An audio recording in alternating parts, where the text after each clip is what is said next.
Pour l'instant, souvenez-vous des hommes et des femmes qui vous ont précédés, qui ont ouvert la voie à votre gloire et à votre fortune. John Cleese a créé certains des moments les plus drôles de l'histoire de la télévision. Mais à 45 ans, sa vie raconte une histoire différente. Bien qu'il ait gagné des millions grâce au Monty Python et à Fawlty Towers, il est étonnamment pauvre. 3 divorces brutaux lui ont coûté 25 millions de dollars. Sa troisième femme a reçu plus d'argent qu'il n'a gardé. Maintenant, il travaille sans relâche, tournées juste pour survivre. Il les appelle ses tournées de pension alimentaire. La légende de la comédie qui nous a fait rire pendant des décennies n'a pas les moyens de prendre sa retraite. Qu'est-il vraiment arrivé à sa fortune? La vérité va vous choquer. John Cleese est né le 27 octobre 1939 dans la ville balnéaire de Weston-super-Mare, dans le Somerset. Sa maison d'enfance au 27 Locking Road ressemblait à n'importe quelle maison de banlieue ordinaire. Mais à l'intérieur se trouvait une famille façonnée par des routines strictes et le respect de la classe moyenne. Son père, Reginald Francis Cleese, avait changé le nom de famille de Cheese Cleese, une décision visant à éviter les moqueries liées à un nom de famille aussi inhabituel. Reginald travaillait comme vendeur d'assurance pour la Prudential Assurance Company, allant de porte-porte, collectant de petites primes hebdomadaires. Le travail permettait de payer les factures, mais c'était un travail modeste qui laissait la famille dans la classe moyenne inférieure. Sa mère, Muriel Evelyn Cross, était une femme au foyer qui se souciait profondément des apparences et des convenances sociales. Ensemble, ils ont créé un foyer où les soucis financiers étaient pas fréquents et le respect social était primordial. Ces premières pressions ont aiguisé le regard de Cleese sur l'humour dans les classes sociales, les règles et les routines absurdes de la vie britannique quotidienne. Au moment où il a eu 12 ans, Cleese mesurait déjà 1,83 mètres. Sa taille inhabituelle le faisait ressortir dans tous les contextes. À la St. Peter's Preparatory School. Ses camarades de classe l'appelaient Thessalienne gratte-ciel et haricot vert. Et les enseignants attiraient souvent l'attention sur lui simplement parce qu'il dominait les autres. Même les choses pratiques sont devenues difficiles. Ses uniformes devaient être commandés spécialement. Il ne pouvait pas s'asseoir confortablement au bureau standard. Et sur les photos de classe, il se démarquait comme un adulte, égaré parmi les enfants. Au lieu d'être fier, il est devenu complexé, essayant de se rapetisser se voûtant. Les moqueries constantes ont laissé des cicatrices, mais elles ont aussi planté les graines de l'humour physique, qui le rendrait célèbre plus tard, particulier dans ses démarches et ses mouvements exagérés sur scène et à l'écran. Le harcèlement auquel il a été confronté l'a poussé à développer un esprit vif. Au début, ce n'était qu'un moyen de survivre.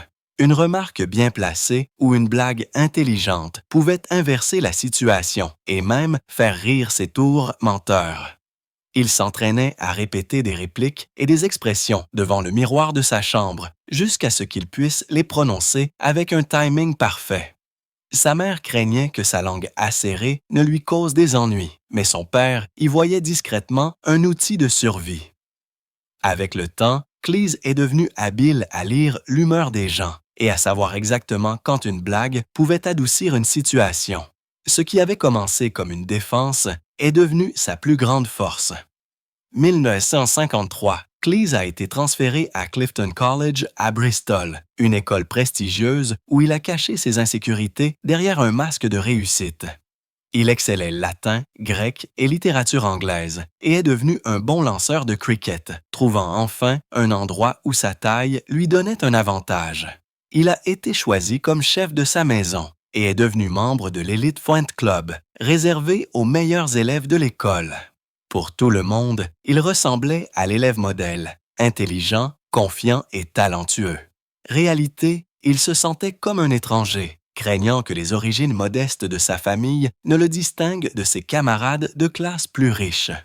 Il étudiait tard dans la nuit, mémorisant des textes pour s'assurer qu'il ne paraissait jamais mal préparé. Ses professeurs ont loué sa maturité et son leadership, sans se rendre compte que son esprit et sa confiance étaient des défenses soigneusement construites, forgées après des années de lutte. 1958, Cleese a obtenu une place à Downing College, à Cambridge, pour étudier le droit. Bien que Pembroke College ait été son premier choix, parce que de nombreux étudiants qui avaient reporté leurs études pour le service national y entraient en même temps, il a dû attendre 2 ans avant de commencer. Pendant ce temps, il est retourné dans son ancienne école préparatoire tant que professeur. Lorsqu'il est finalement arrivé à Cambridge, il a jeté son dévolu sur le célèbre Footlights Theatrical Club. Au début, ça a été rejeté, mais il a persisté. S'associant à un autre étudiant, Alan Hutcherson, il a écrit des textes pour le spectacle de revue de 1961 et, 1962, il est devenu greffier du club. Ce qui a commencé comme une tentative de faire carrière dans le droit a rapidement révélé sa véritable voie. C'est là qu'il a rencontré Graham Chapman, un partenariat qui allait changer l'histoire de la comédie. Leur processus d'écriture était inhabituel. Cleese faisait l'essentiel du travail, tandis que Chapman restait silencieux pendant de longues périodes avant de proposer soudainement une idée qui transformait souvent le sketch. L'un des exemples les plus célèbres est le sketch du perroquet mort. Cleese l'avait initialement écrit à propos d'un grille-pain cassé, mais Chapman a suggéré de le remplacer par un perroquet bleu norvégien morte, ce qui a fait l'une des pièces les plus mémorables des Monty Python. 1963, Cleese et la troupe des Footlights ont mis scène A Clump of Plants au Edinburgh Festival Fringe. Le spectacle a été un succès et a ensuite été transféré au West End de Londres le 10 juillet de cette année-là. Il a été rebaptisé Cambridge Circus, un nom qui a dérouté certains spectateurs qui pensaient qu'il faisait référence à l'endroit réel. La distribution comprenait les futurs stars Tim Brooke-Taylor, David Hatch, Bill Oddie, Chris Stewart Clark, Joe Kendall et Graham Chapman. Le spectacle a fait une tournée Nouvelle-Zélande à l'été 1964, où ils ont enregistré un spécial télévisé et 4 émissions de radio diffusées plus tard, novembre et décembre. Peu de temps après, la troupe s'est produite à Broadway septembre, puis a déménagé hors de Broadway. Leur plus grande exposition est venue lorsqu'ils sont apparus au Ed Sullivan Show, octobre 1964, se produisant devant un immense public américain. Un album de leurs sketchs et chansons, produit par George Martin, était déjà sorti chez Parlophone 1963, ajoutant à leur succès. Cleese a admis plus tard dans son autobiographie que pendant la tournée de Cambridge Circus Nouvelle-Zélande 1964, à l'âge de 24 ans, il avait perdu sa virginité. Il l'a décrit comme un moment surprenant et presque accidentel, façonné plus par le hasard que par la poursuite. Il a expliqué que sa ville natale de Weston-super-Mare avait une atmosphère très asexuée et qu'avant Cambridge, il avait peu d'occasions de romance. Ce démarrage tardif a révélé un autre aspect de lui, socialement maladroit et prudent, plus passif que les gens ne l'imaginaient. Après Cambridge, Cleese a rejoint le Frost Report 1965 avec Graham Chapman. L'équipe d'écriture était remplie de talents, dont Eric Idle, Terry Jones, Michael Palin, Bill Oddie, Tim Brooke-Taylor, Barry Cryer, Marty Feldman, Ronnie Barker et Ronnie Corbett. Le groupe est devenu une puissance de la comédie britannique. Le 7 avril 1966, Cleese a joué dans le célèbre sketch de la classe sociale, aux côtés de Ronnie Barker et Ronnie Corbett, leur taille différente symbolisant parfaitement les classes supérieures, moyennes et ouvrières. Avec ses 1,96 m, Cleese incarnait la classe supérieure avec sa présence imposante. Le sketch est devenu un classique, le British Film Institute louant plus tard sa simplicité et sa netteté. 1969, la télévision britannique a changé à jamais. Le 5 octobre, Monty Python's Flying Circus a été diffusé pour la première fois sur BBC 1 et il ne ressemblait à rien de ce que le public avait vu auparavant. Le premier épisode avait été enregistré 1 mois plus tôt, le 7 septembre, et il a commencé ce qui allait devenir 45 épisodes répartis sur 4 séries. Ce n'était pas juste une autre émission de comédie. Elle a déchiré la façon habituelle de faire des sketchs, ignorant les chutes de blagues soignées et les histoires bien rangées. Au lieu de cela, il coulait comme un flot d'idées aléatoires, passant d'un moment absurde à un autre.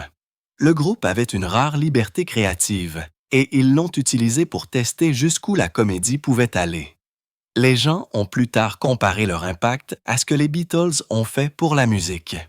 Au moment où ils ont reçu le BAFTA Award pour contribution britannique exceptionnelle au cinéma 1988, leur statut de révolutionnaire de la comédie était incontestable. L'un de leurs moments les plus célèbres est venu avec le sketch du perroquet mort dans l'épisode intitulé Full Frontal Nudity. La blague sur un commerçant refusant d'admettre qu'un perroquet était mort est devenue plus qu'une comédie. Elle est devenue partie intégrante de la culture britannique. Des années plus tard, même la première ministre Margaret Thatcher l'a citée dans un discours. Bien qu'elle n'ait pas vraiment compris la blague, le public l'a tellement aimée que les gens récitaient les répliques avec les interprètes lorsqu'elle était jouée directe, ce qui la rendait presque impossible à jouer. Derrière les rires, cependant, le groupe Omne a été confronté à de graves difficultés. Graham Chapman, l'un des talents les plus brillants des Monty Python, luttait contre l'alcoolisme qui s'est aggravé au fur et à mesure que la série avançait. Au cours de la 3e saison, John Cleese a admis qu'il avait assez de gérer la consommation d'alcool de Chapman. Les choses ont atteint une crise pendant le tournage de Monty Python et le Saint Graal.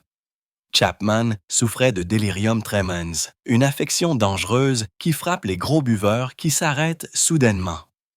Elle affecte généralement les personnes qui boivent un demi-litre de liqueur ou environ 7 ou 8 pintes de bière chaque jour pendant au moins une décennie. La maladie était si grave que Chapman, autrefois un alpiniste accompli, ne pouvait même pas traverser la Seine du pont de la mort sans une doublure. Michael Palin a écrit plus tard dans son journal que Chapman était parfois trop ivre pour se produire pendant les spectacles universitaires, ce qui a conduit à des disputes avec Cleese après les spectacles. Bien que Chapman ait finalement réalisé qu'il devait arrêter de boire, les dommages étaient trop profonds. Il est mort à seulement 48 ans. Beaucoup l'ont décrit comme ouvertement gai, mais secrètement alcoolique, un rappel de la douleur cachée derrière son talent. Cleese lui-même a été confronté à un autre tournant. À la fin de la 3e série, il sentait que le spectacle perdait de sa fraîcheur. Il avait pensé à partir après la 2e série, mais pendant un vol vers Toronto, il a finalement annoncé au groupe « Je veux partir ». Eric Idle a dit plus tard que Cleese était le genre d'homme qui s'ennuyait plus vite que les autres et qui ne se souciait jamais d'être aimé à n'être aimé. Cleese a admis qu'il pensait que seuls 2 sketchs de la série 3, Dennis Moore et Cheese Shop, étaient vraiment originaux, tandis que le reste lui semblait recyclé. Bien qu'il ait été crédité sur 3 épisodes de la 4e série, il s'était officiellement retiré. La différence était évidente. Les saisons précédentes avaient 13 épisodes à chacune, mais la 4e s'est terminée après seulement 6. Même le titre de l'émission a été raccourci à Monty Python dans les crédits, marquant la fin d'une époque. Basil Fawlty est devenu l'un des personnages les plus inoubliables jamais apparus à la télévision. C'était un propriétaire d'hôtel qui semblait détester l'hospitalité, traitant les clients plus comme des problèmes que comme des clients. Joué par John Cleese, Basil était un snob cynique et à la langue acérée qui voulait que son hôtel attire des visiteurs de la haute société. Mais son propre tempérament le plongeait constamment dans le chaos. La performance de Cleese était si bonne qu'il a remporté le British Academy Television Award de la meilleure performance de divertissement 1980.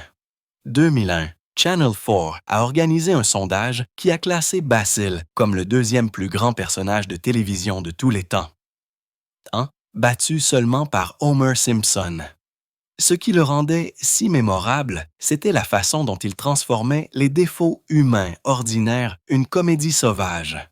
Ses tirades, son sarcasme et sa frustration constante le rendaient à la fois méprisable et fascinant, créant un personnage encore reconnu dans tout le Royaume-Uni des décennies après la fin de l'émission. Ce qui rendait Fawlty Towers encore plus remarquable, c'était son perfectionnisme. L'émission n'a duré que 12 épisodes, répartis deux séries 1975 et 1969. Cleese et sa co-scénariste Connie Booth ont passé environ 10 brouillons de chaque scénario avant le tournage, déterminés à tout faire correctement. Ils étaient tellement attachés à la qualité qu'ils ont refusé la possibilité de faire plus d'épisodes. Même si l'émission était extrêmement populaire et aurait pu leur rapporter une fortune, ils craignaient que la création de nouveaux épisodes uniquement pour l'argent ne ruine sa qualité. Cette décision semblait étrange à l'époque, d'autant plus qu'il y avait un écart de 4 ans entre les deux séries. Mais elle a porté ses fruits. 2000, le British Film Institute a désigné Fawlty Towers comme la plus grande série télévisée britannique de tous les télétemps, prouvant que leur choix de la qualité plutôt que de la quantité a donné à l'émission une place intemporelle dans l'histoire. L'inspiration pour Basil Fawlty était choquante soit. Cleese a basé le personnage sur un véritable propriétaire d'hôtel nommé Donald Sinclair, un ancien lieutenant-commandant de la Royal Navy qui dirigeait le Glen Eagles Hotel à Torquay. Mais 1970, l'équipe des Monty Python y a séjourné lors du tournage de Flying Circus et l'expérience a été si terrible qu'elle est devenue de l'art comique. Le comportement de Sinclair était presque incroyable. Il a un jour jeté un horaire de bus sur un client qui avait demandé quand arriverait le prochain bus. Lorsque la valise d'Eric Idle a fait tic-tac à cause d'un réveil, Sinclair l'a cachée derrière un mur dans le jardin, convaincu qu'il s'agissait d'une bombe. Il a même dit à Terry Gilliam que ses manières à table étaient trop américaines parce qu'il tenait sa fourchette dans la mauvaise main. Cleese l'a plus tard qualifié d'homme le plus grossier qu'il ait jamais rencontré. Et une serveuse qui y travaillait a dit qu'on avait l'impression que Sinclair ne voulait même pas que ses clients restent. La plupart des Pythons sont partis plus tôt, mais Cleese et Booth sont restés pour étudier son comportement, transformant sa grossièreté le génie de Basil Fawlty. Cleese a même utilisé le nom de Donald Sinclair dans son film de 2001 Rat Race, clin d'œil à l'homme réel derrière la folie. Même si elle n'a duré que 12 épisodes d'une demi-heure, Fawlty Towers est devenu un phénomène mondial. Ces thèmes de la classe sociale, des chocs culturels et de l'absurdité humaine ont touché le public partout. Des comédies américaines comme The Office et Arrested Development ont emprunté des idées à son style et à sa structure, et son influence est encore visible à la télévision aujourd'hui. Son timing et ses mises scènes farfelues ont façonné la façon dont les sitcoms modernes sont écrites, prouvant que la portée de l'émission allait bien au-delà de la Grande-Bretagne. Près de 50 ans plus tard, elle continue d'être célébrée comme l'une des meilleures comédies jamais réalisées. La carrière de John Cleese ne s'est pas arrêtée avec Basil Fawlty. 1998, il a coécrit et joué dans le film de comédie Un poisson nommé Wanda, qui est devenu un succès mondial. Il a rapporté 138 millions de dollars au box-office, ce qui fait le 7e film le plus rentable de cette année-là. Cleese a joué le rôle d'Archie Leach, tout étant co-scénariste et producteur exécutif. Le film lui a valu une reconnaissance internationale, Kevin Kline remportant l'Oscar du meilleur acteur dans un second rôle et Cleese lui-même remportant un BAFTA du meilleur acteur. Le British Film Institute a ensuite désigné le film comme le 39e plus grand film britannique du 20e siècle. De nombreux critiques le considèrent comme le point culminant de la carrière cinématographique de Cleese, montrant sa capacité à créer une comédie sophistiquée qui a fonctionné à l'échelle mondiale. La vie personnelle de Cleese était tout aussi compliquée que sa carrière était réussie. Il a épousé l'actrice américaine Connie Booth, 1968, et ensemble, ils ont créé chaque épisode de Fawlty Towers. Booth a joué la serveuse pleine d'esprit et fiable, Polly, tandis que Cleese est devenu le névrosé Basil. Ils ont divorcé 1978, mais sont restés bons termes, Cleese admettant plus tard qu'il y avait eu beaucoup d'amour dans leur mariage. Cependant, les choses sont devenues tendue des décennies plus tard lorsque Booth a révélé qu'elle n'avait appris les plans de Cleese pour un nouveau projet Fawlty Towers 2023 que par les journaux plutôt que directement de lui. Elle a dit qu'elle était choquée d'apprendre que Cleese l'écrirait avec sa fille Camilla, montrant à quel point leur relation restait compliquée même après tant d'années. Cleese a admis que amour, il était souvent passif, disant que son premier mariage avait presque l'impression d'être quelque chose qui lui était simplement arrivé. Ce schéma l'a suivi tout au long de ses relations ultérieures et lui a coûté très cher. Au cours de 3 divorces, il a perdu environ 25 millions de livres sterling. Son 3e divorce avec Alice Faye Eichelberger lui a coûté plus de 12 millions de livres sterling à lui seul. Il a ouvertement admis qu'il ne comprenait pas l'argent et qu'il ne le trouvait pas très intéressant, ce qui l'a rendu vulnérable. Il comptait sur les autres pour gérer ses finances et parfois cela fonctionnait bien, mais dans d'autres cas, cela s'est avéré désastreux. Son 2e mariage avec l'actrice américaine Barbara Trentham a duré de 1941 à 1940. Alors que son divorce avec Connie Booth avait été géré avec équité et sans avocat, sa séparation avec Trentham a été beaucoup plus coûteuse.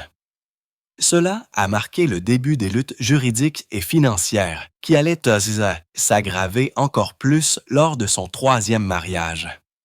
Lorsque John Cleese a rencontré Alice Faye Eichelberger pour la première fois, 1990, il n'avait aucune idée de l'ampleur de son impact sur sa vie. À l'époque, elle vivait dans un petit appartement social au 3e étage à Londres avec ses 2 fils issus d'un mariage précédent. Elle n'était pas riche à l'époque, mais elle dégageait une présence qui venait de sa longue carrière de psychothérapeute. Elle avait étudié auprès d'Anna Freud à la clinique Hampstead et avait obtenu 2 maîtrises psychologie de l'éducation de l'université Baylor.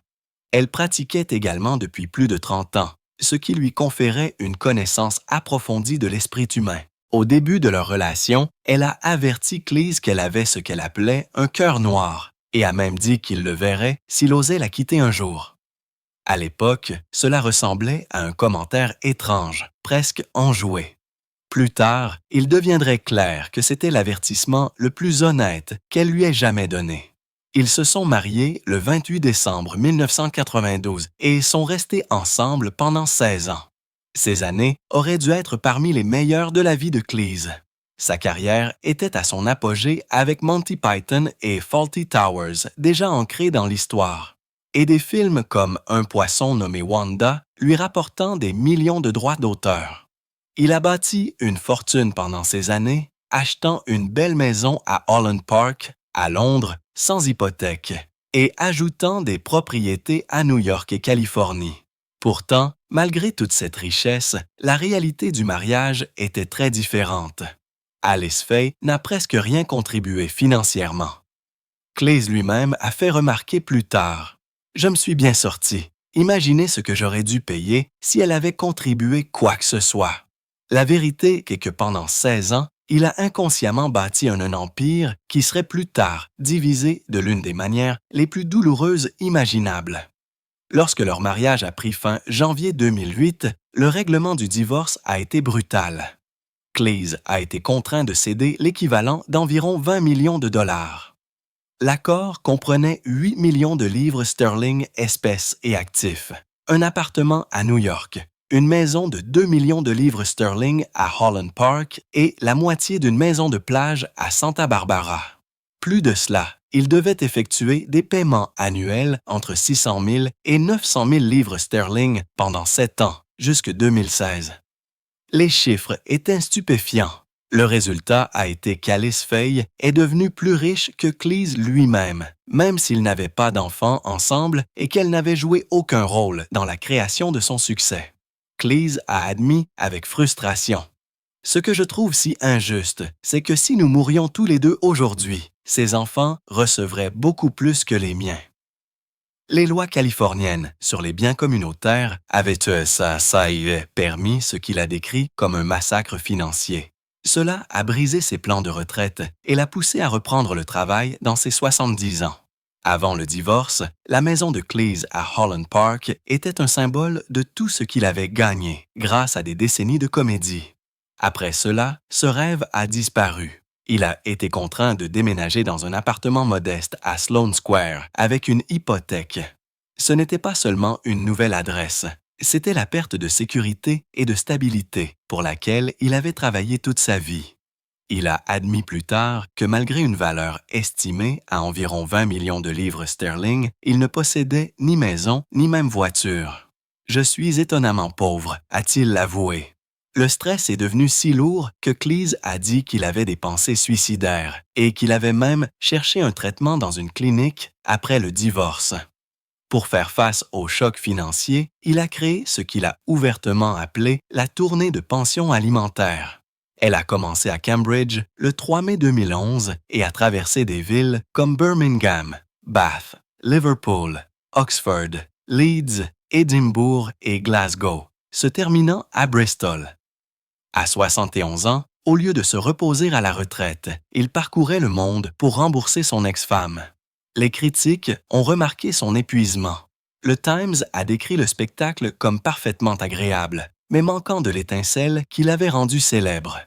Le Daily Mail a dit qu'il paraissait pathétique au vrai sens du terme. Le site de comédie Chortle a ajouté qu'il semblait plaider la misère et qu'il n'avait même pas mémorisé le scénario, lisant plutôt à partir d'un prompteur. Cleese lui-même a admis qu'il se produisait juste pour nourrir la bête des paiements de pension alimentaire. Pour un génie de la comédie, l'humiliation publique était difficile à ignorer. Même aujourd'hui, à l'âge de 45 ans, Cleese continue de travailler à un rythme que peu de gens de son âge tenteraient. Il anime The Dinosaur Hour sur GB News, est impliqué dans un spectacle de Fawlty Towers dans le West End de Londres et a des projets d'adaptation de Life of Brian et A Fish Called Wanda pour la scène. Ses tournées entre 2015 et 2023 ont rapporté entre 500 000 et 750 000 $ par an. Pourtant, la raison pour laquelle il travaille encore est simple. Il a besoin d'argent.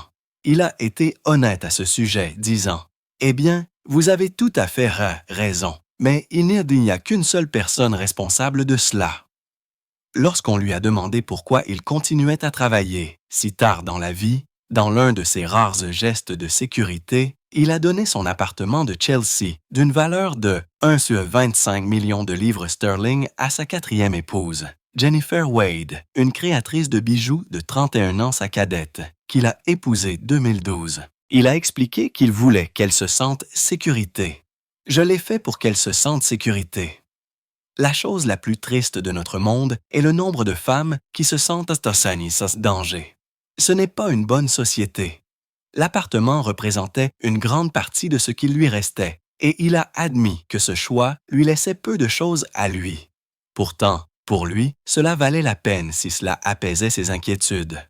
Même avec ses difficultés financières, Cleese a conservé un luxe, la thérapie par cellules souches. Pendant 20 ans, il a dépensé environ 17 000 $ chaque année dans une clinique à Montreux, Suisse.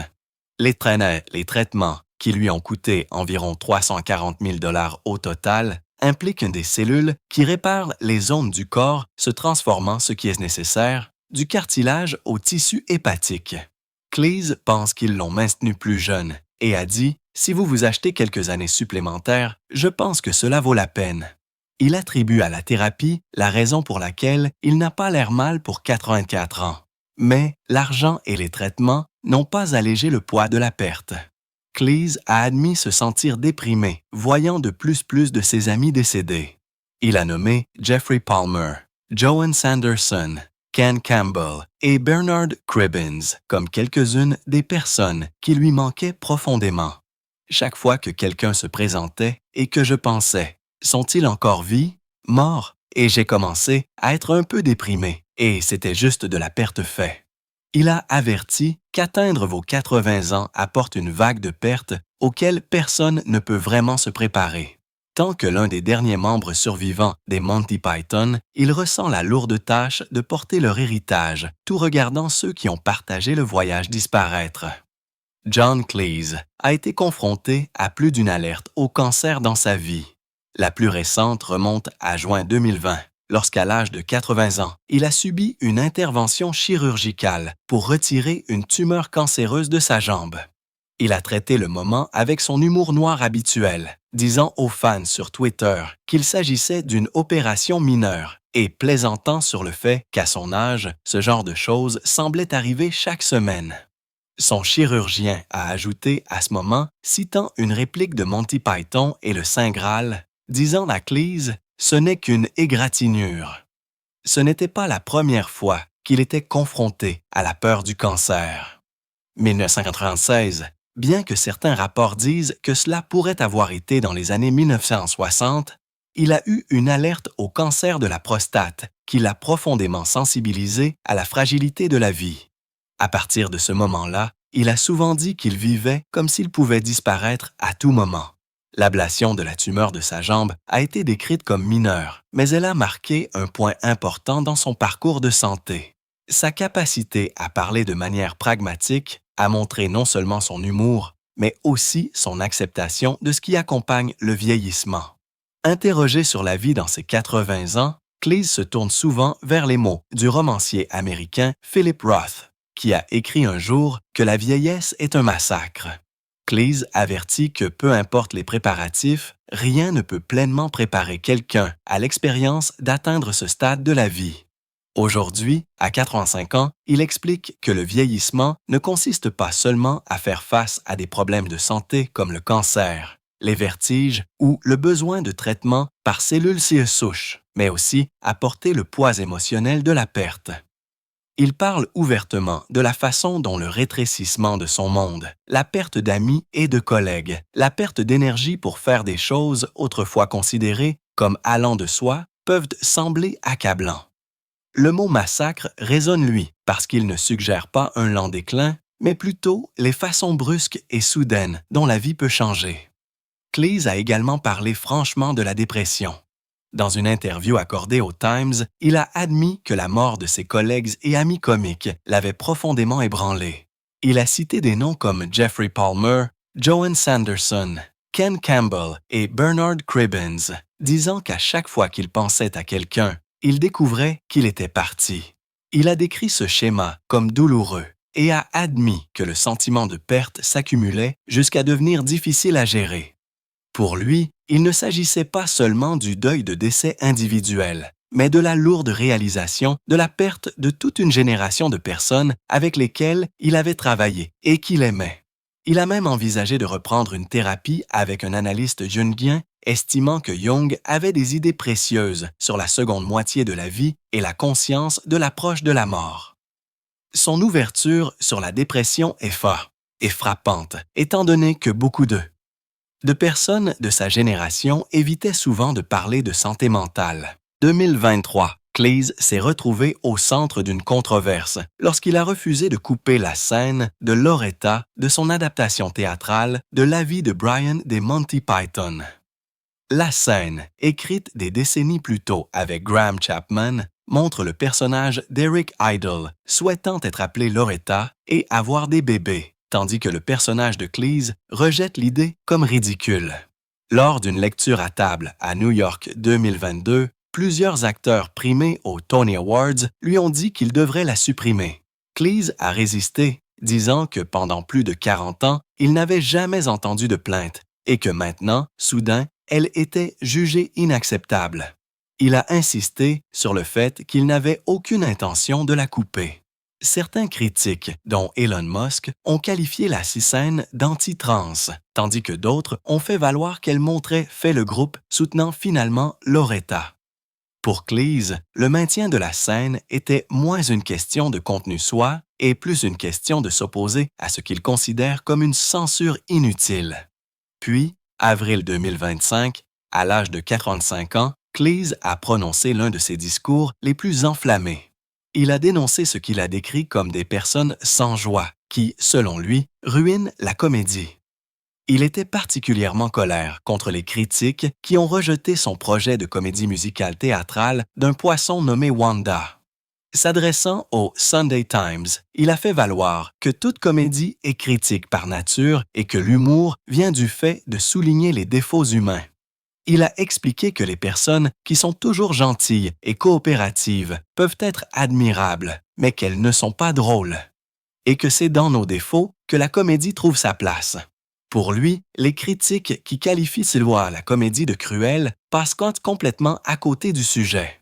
Il a souvent dit que le public d'aujourd'hui est plus sensible que jamais, ce qu'il trouve ironique puisque la vie de Brian a été purement et simplement interdite dans plusieurs pays lors de sa sortie.